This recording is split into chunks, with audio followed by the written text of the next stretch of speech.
On my wedding day, everything changed.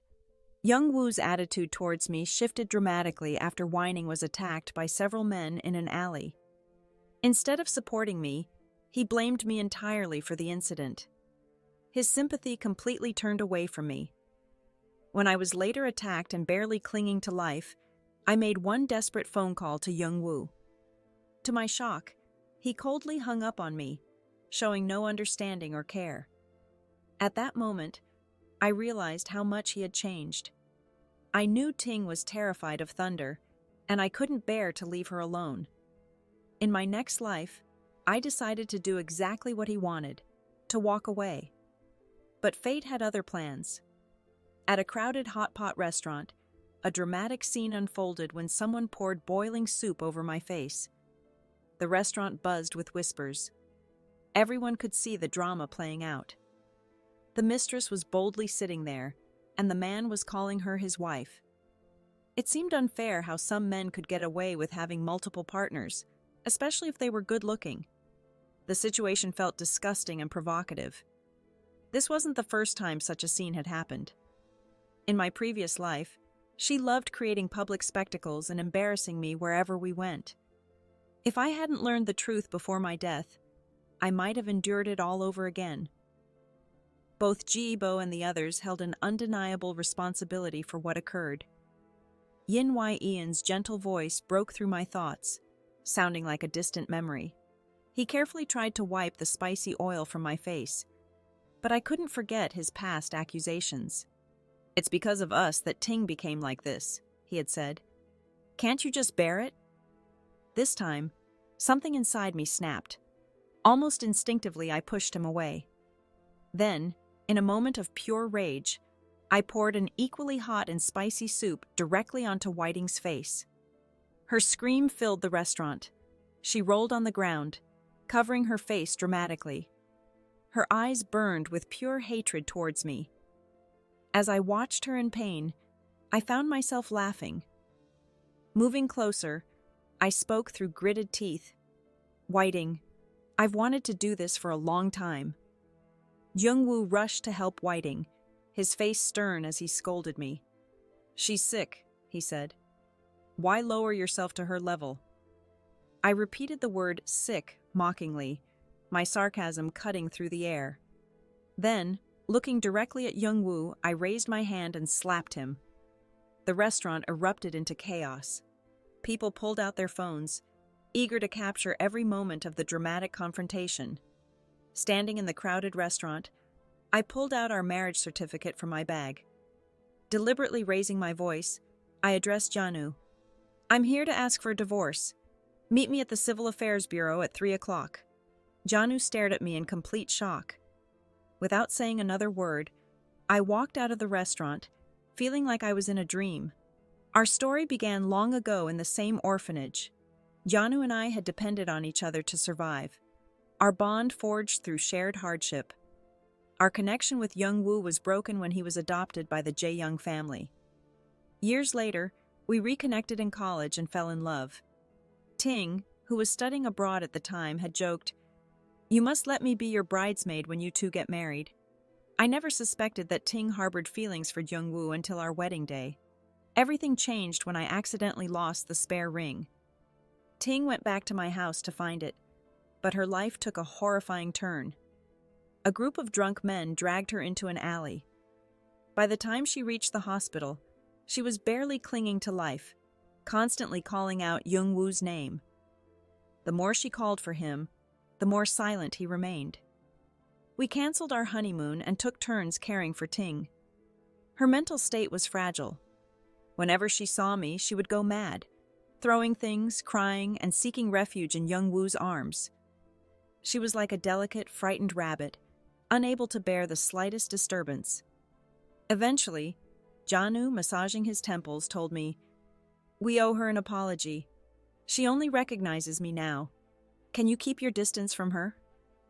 From that moment, his heart completely shifted.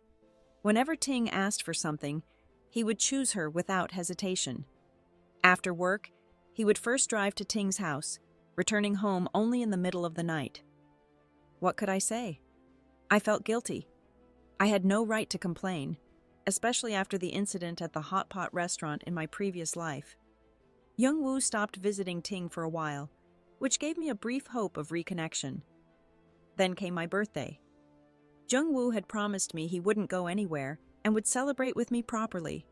But when Ting called, I watched the anxiety build in his eyes. Almost instinctively, he grabbed his coat and rushed out. I caught his wrist, pleading, "Today is my birthday. You promised to be with me." My voice was fierce with disappointment. "If you had gone through what Ting has," I told him, "you wouldn't speak so lightly." His words would prove to be tragically prophetic. Shortly after Young Woo left, several men broke down the door of my house. Terrified, I rushed to the bedroom and immediately called the police.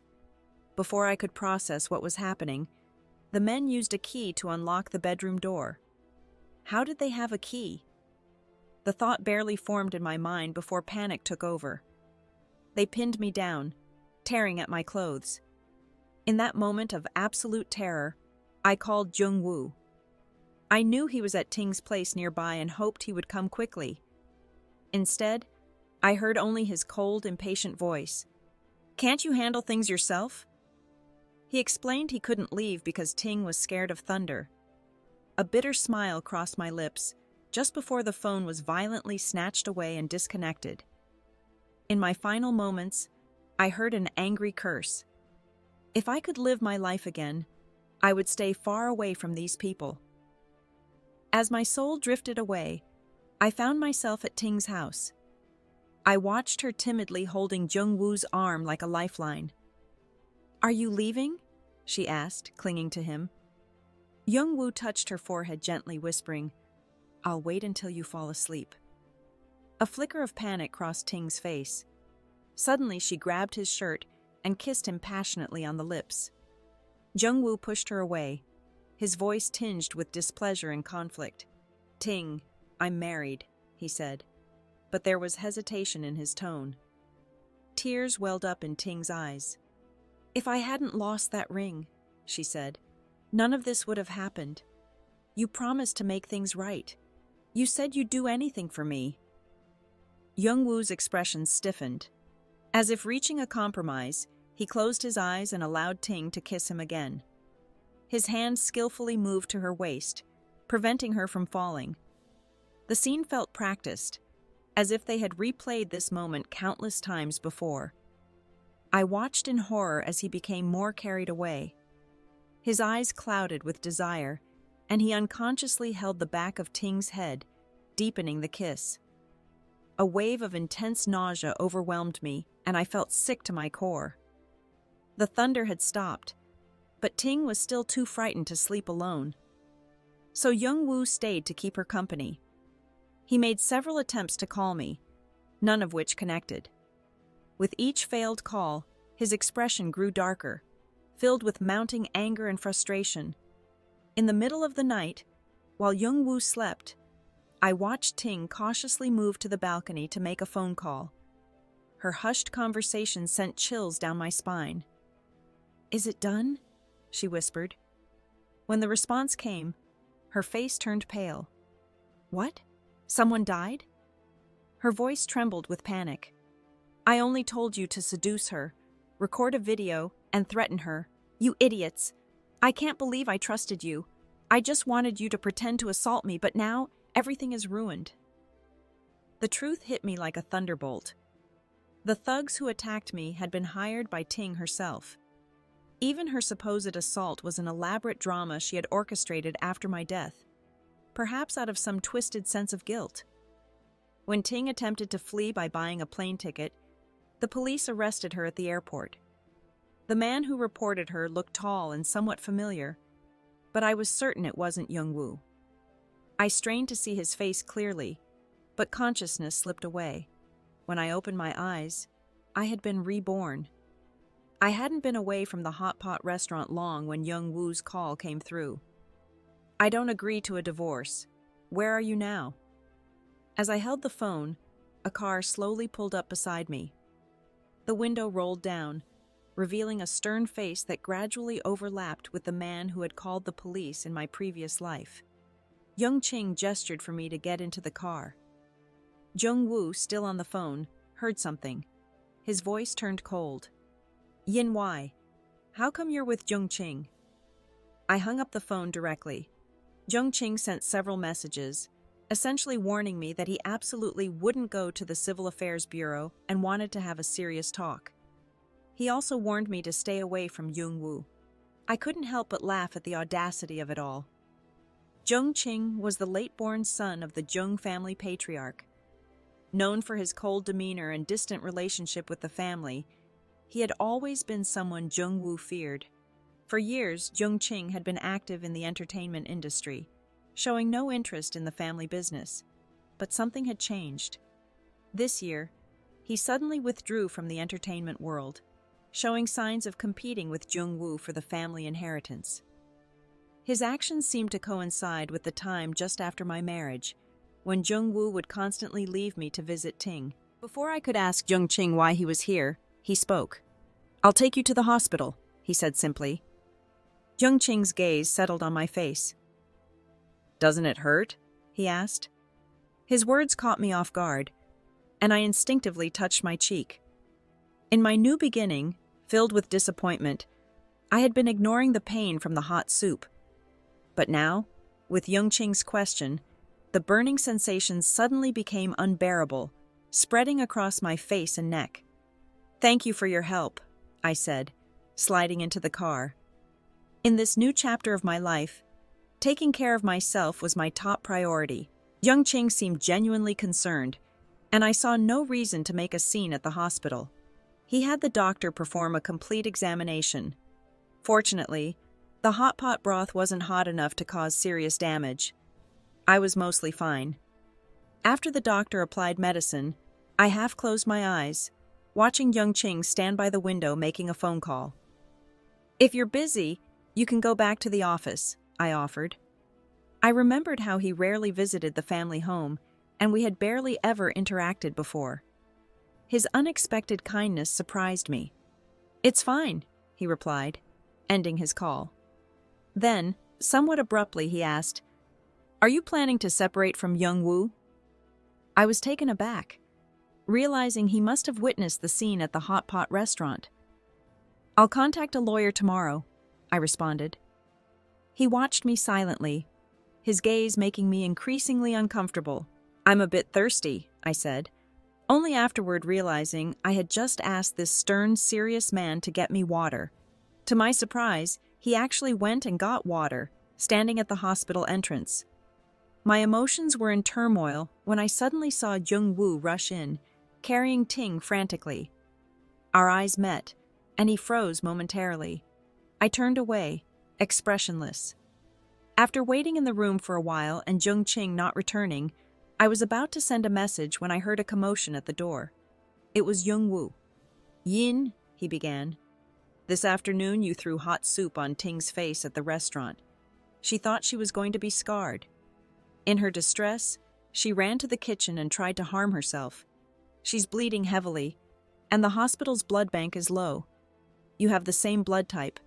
Could you please help her?" I looked at Jung Woo, saw the urgency in his eyes, and simply said, "Her situation is not my concern. Can't you see I'm hurt too?" But Jung Woo wasn't asking. He strode over, gripped my wrist with a firm hold that allowed no refusal. "Come with me to give blood," he demanded. My fresh wound throbbed as Jung Woo's rough grip sent sharp pain through my bandaged wrist. He seemed completely unaware of my discomfort. "Jung Woo," I said firmly, "you have no right to force me to do something I don't want to." His expression darkened. "Must I spell it out?" he challenged. "If it weren't for your carelessness with the ring years ago, how would Ting have suffered this misfortune? Why should I take care of her?" I could feel frustration building inside me. "Why would Ting resort to such extreme actions?" I retorted. "People must be accountable for their own choices. You've always seen me as the troublemaker." Calmly, I continued, "There's no need to disguise your unfaithfulness as something noble. Have you forgotten? It was Ting who splashed me first. She's the one who lost control, not me. My voice grew more pointed. Besides, I have a heart condition. A blood transfusion could endanger my life. What's the point in deceiving yourself? I challenged. Your heart has already chosen her. Jung-woo stood stunned, his face turning pale. He wanted to argue but found himself speechless. What if I told you, I pressed, that Ting's actions were nothing but a performance she staged herself? Think about it. Why did she insist on not calling the authorities back then? Enough, he interrupted sharply. There's no need to create such unreasonable excuses to avoid responsibility. In response, I took out my phone and called for help, reporting that someone was pressuring me to donate blood. I calmly provided the hospital's address, looking directly at the man I had loved for years. Jung-woo, I stated firmly, I'm serious about ending our marriage. If you don't agree, I'll file a legal case. Before leaving, he turned to me with final words. Yin Wai, I was wrong today. I truly only think of Ting as a sister. It's always you that I loved. The implication was clear. He would never agree to a separation. Just as Jung-woo left, Jung-ching entered the room. There's no hot water, he explained. I went down to the hospital to buy some wontons and porridge. He seemed intent on explaining his prolonged absence, adding a no, sensing my discomfort. Jung-ching said he needed to return to the office. I breathed a sigh of relief when he finally left.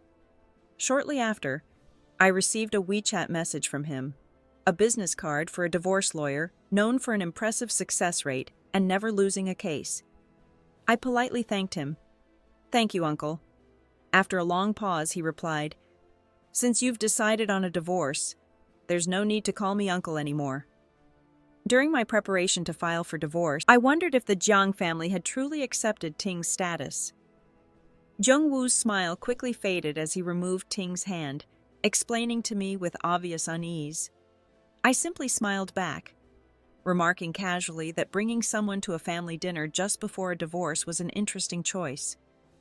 Ting's displeasure was evident, her face changing colors. She shifted the conversation, making a cutting remark about bringing a fool to the gathering. Her face turned ashen, her gaze filled with malice as she fixed her eyes on me. A fleeting glance at the wine glass in my hand was followed by an eerie smile. Her parting words, "Enjoy yourself today," sent a chill down my spine. My instincts screamed that something was wrong. After exchanging pleasantries with Jung-woo's mother, I planned to find an excuse to leave early. It seemed unlikely that Jung-woo would discuss our divorce that day. He had probably just tricked me into attending his mother's birthday. While heading to the restroom, an inexplicable heat surged through me. I realized what Ting had done, and my legs weakened. I staggered, leaning against the wall, feeling dizzy. My hand, Jung-ching looked down at Jung-woo, his voice cutting through the silence. After all these years, you haven't progressed at all. Jung-woo's eyes turned blood red with rage. I will kill you, he screamed, springing up to lunge again. Despite both men being tall, Jung-ching was visibly more robust and agile. He easily dodged and landed a heavy punch on Jung-woo's face. This punch is to teach you to respect women, Jung-ching declared. While Jung-woo was still stunned, Jung-ching grabbed his collar and delivered several more punishing blows. This punch is to remind you to be loyal to your marriage. This punch is because you slandered an elder without knowing the facts. The room remained dead silent. No one dared to intervene as Jung-woo was the sole target of the assault. After what seemed like an eternity, Jung-ching stopped, rubbing his wrist. He looked up, meeting my gaze as if asking, "Do you feel better now?" I stared back, at a loss for words. Jung-woo, now bruised and bleeding from the corner of his mouth, didn't even look at Ting. His gaze remained fixed on Jung-ching, tears unexpectedly welling in his eyes. "If you wanted the company, I could have given it to you," he said. "Why did you have to take Sun Yan away from me?" Hearing his self-proclaimed deep love, I felt nothing but disgust. Young Qing stared back coldly. Today is your mother's birthday party. My sister-in-law's celebration. Do you really think I would mess around with your wife at this time? Has your brain been eaten by the woman next to you? His words stunned not just Yongwu, but also made Ting's face turn an ugly shade of anger. Young Qing scoffed, his gaze sweeping over everyone. I was just passing by this room when I saw several men dressed as waiters attempting to harass Miss Su. When they realized they were discovered, they fled quickly. He pointed out the evidence methodically. Anyone with eyes can see the signs of a struggle. Look at the tape and ropes on the floor. Look at the red marks on Miss Su's wrists and ankles. Turning to the crowd, he continued, "If you are blind, you must at least have ears." Then he turned to me. "Ms. Su, you have evidence, don't you?" Startled, I quickly understood his implication and pulled out a voice recorder from my pocket. It wasn't hard to guess.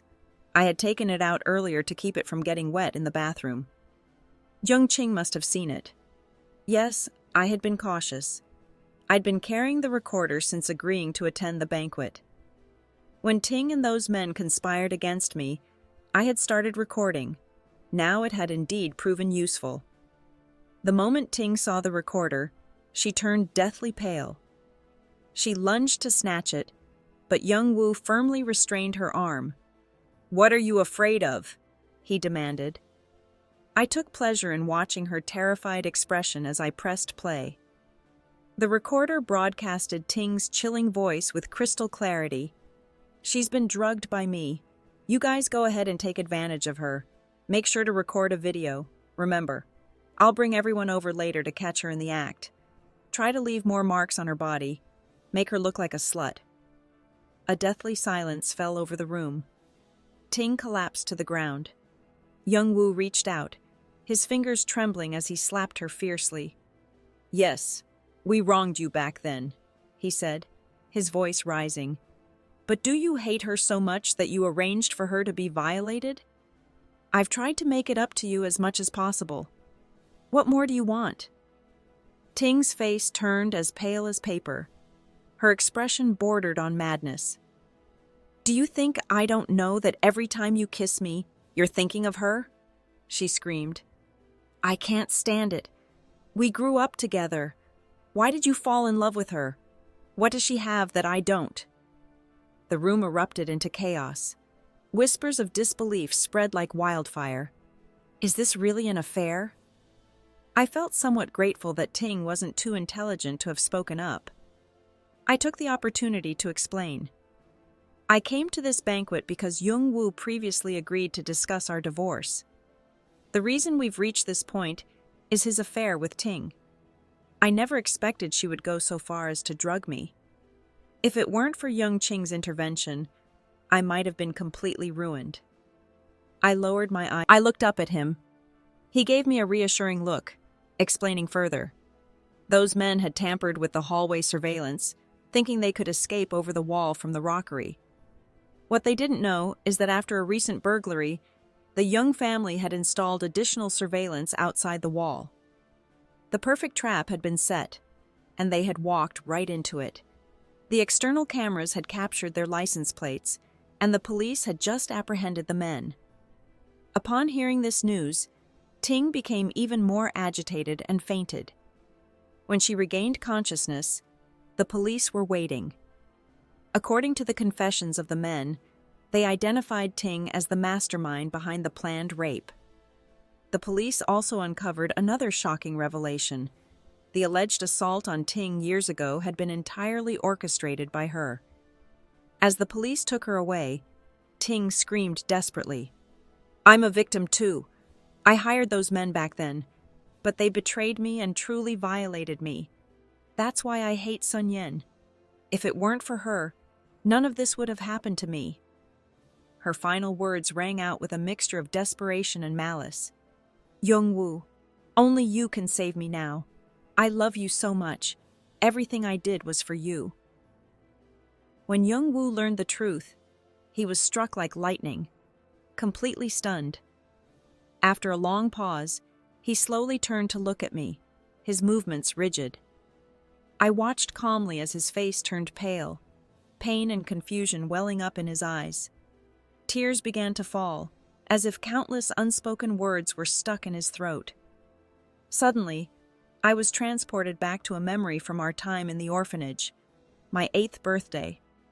I remembered how badly I had wanted a bottle of cola that day. Young Woo had disappeared, causing the orphanage staff to search frantically and nearly call the police. When he finally returned, he was covered in bruises. With a smile, he took off his jacket and handed me a cold cola he had kept pressed against his chest, wishing me a happy birthday. I saw him wince from a cut on the corner of his mouth. He had wrestled with other kids to win that bottle of cola. I recalled 7-year-old Ting, tears streaming down her face, smashing her little bunny piggy bank.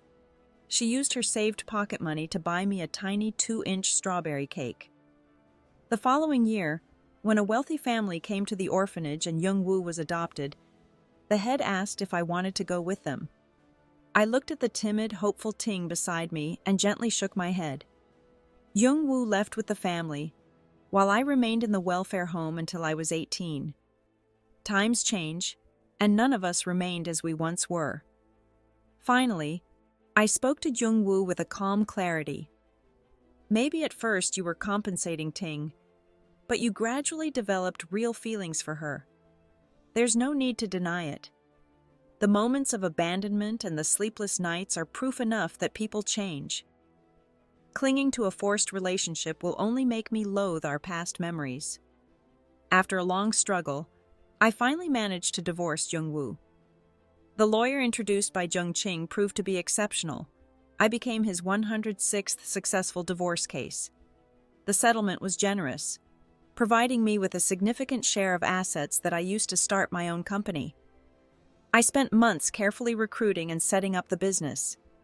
3 months after the divorce, I finally found some breathing room and decided to invite Jung Ching and lawyer Chin to dinner.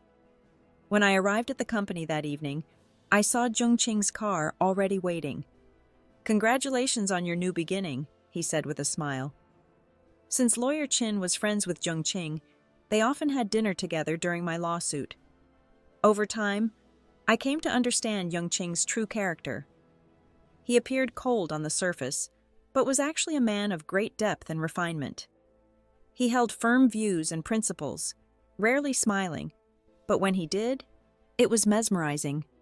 Just like in that moment, I briefly lost myself in thought and suddenly realized I was already sitting in the passenger seat of Jung Ching's car. Catching his sharply contoured profile, I felt a bit embarrassed as my brain kicked back into gear. "Lawyer Chen isn't joining us for dinner today," I mentioned. "Yeah, he's got a blind date," Jung Ching replied. My curiosity was piqued. A talented young man with a successful career still needs to go on blind dates? Jung Ching rested one hand on the steering wheel and turned slightly towards me with a half smile. "You think highly of him?" I blurted out without thinking. "Lawyer Chin is handsome. Any girl would be smitten at first sight." "And what about me?" he asked, his gaze deep and unreadable. My heart skipped a beat. I stuttered, feeling suddenly flustered. After dinner, we walked by the river. Starlight scattered across the water, creating intricate patterns of light and shadow. A gentle breeze rocked the small boats moored nearby. "Do you want to take a boat ride?" Jung Ching asked suddenly. It had been ages since my last boat ride, so I agreed. Only after we were seated did I realize something had changed. The atmosphere felt subtly charged, laden with unspoken undercurrents. Jung Ching sat opposite me, his long legs crossed casually. His posture was relaxed yet refined, effortlessly elegant, even in this simple setting. Jung Ching looked like he had stepped right out of a medieval European painting. I suddenly remembered his time in the entertainment industry when the media dubbed him the Dream Prince, a title every girl wanted to marry. Laughing, I recalled a moment from the past. "I was scrolling through Weibo out of boredom and voted for you, considering we're relatives," I said. Later, a dormant account retweeted my post about you, which really startled me. Jung Ching's voice dropped lower. "Yeah," he replied. "One day, It just started following me.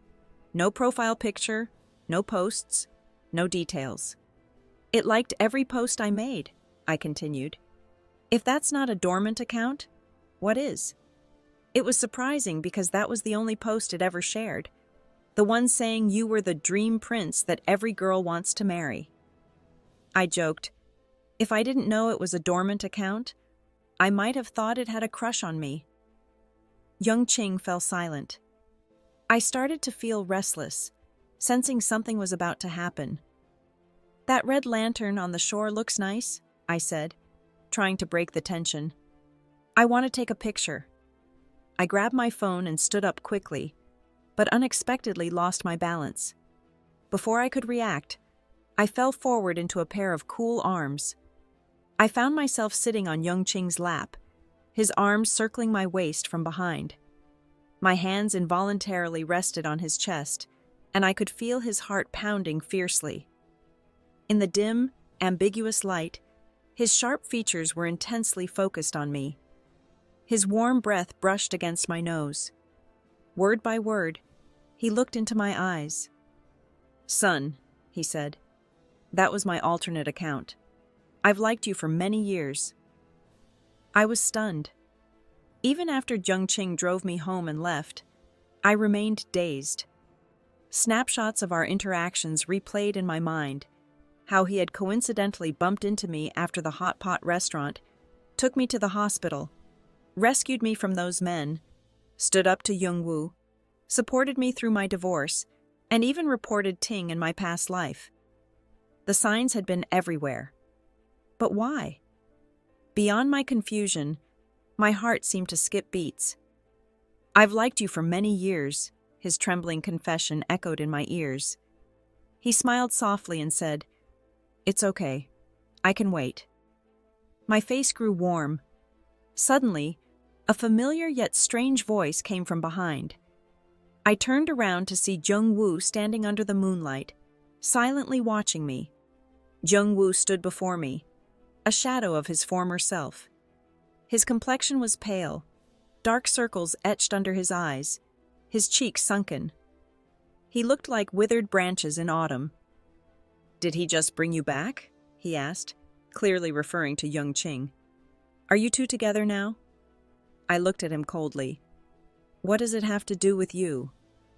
His face turned as white as paper, his head drooping in sadness. I've been having the same dream every day, he confessed. I dreamed of the hot pot restaurant, how you didn't retaliate when Ting became more presumptuous. I remembered leaving you on your birthday to take care of Ting, who was scared of thunder. The men Ting had hired seemed to weigh on his conscience. Gathering his courage, he looked up at me, his voice trembling with self-doubt. Is it true? I didn't answer. My fist clenched at my side, watching him calmly. Suddenly his eyes reddened. So it's true, he whispered. Every time you face something painful, you clench your fist so hard that your nails dig into your skin. No matter how I tried to stop you, you kept doing it. Tears began to flow. That's why in this life, you wanted to divorce me. You just wanted to save yourself.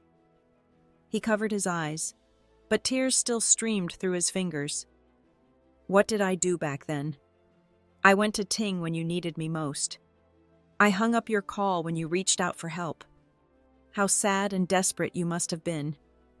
Even in this life, I still urged you to endure, forced you to donate blood, didn't believe you, and slapped you without understanding the situation. His voice broke. I'm so sorry. Truly sorry. Have you said enough? I asked, my expression completely blank. If you have, I continued, then leave and never show your face to me again. I never want to see you again in my life. Young-woo glanced at me one last time, forcing a smile uglier than crying. Before leaving, he shared one final piece of information. When I first came to the Young family, I accidentally caused Young Qing to be almost kidnapped. He went missing for 3 days and nights and was only found on the 4th day. Jung-woo voluntarily gave up his inheritance rights to the Jung family and disappeared from everyone's sight. Meanwhile, Ting was diagnosed with pregnancy while in prison. She was granted bail and taken back to the Jung family by Jung-woo's mother. On her first night back, Jung-woo returned in the middle of the night and stabbed the sleeping Ting in the stomach with a fruit knife, killing both her and their unborn child. He was immediately apprehended by the police.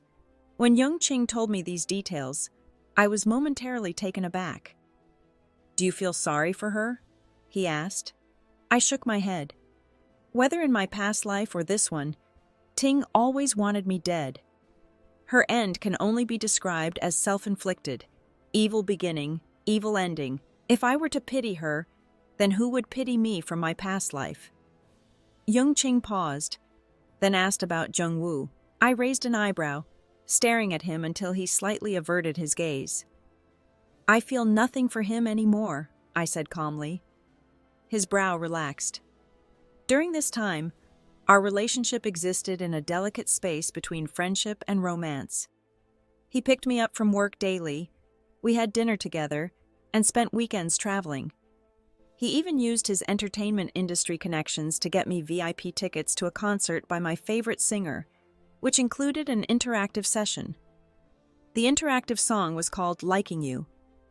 It was the first time I discovered Young Ching could sing. His voice was deep and magnetic, like a lover whispering, repeatedly touching my heart. I wouldn't rashly doubt Young Ching's intentions. If he truly wanted revenge on Jung-woo, why did he silently stay by my side in my past life? Why did he only dare to show his true feelings in this life after hearing about my divorce? I remembered the genuine sorrow in his eyes when Ting was arrested in my previous life. Still, I knew Young Ching was keeping secrets from me. He didn't want to talk about them, and I wouldn't force the issue.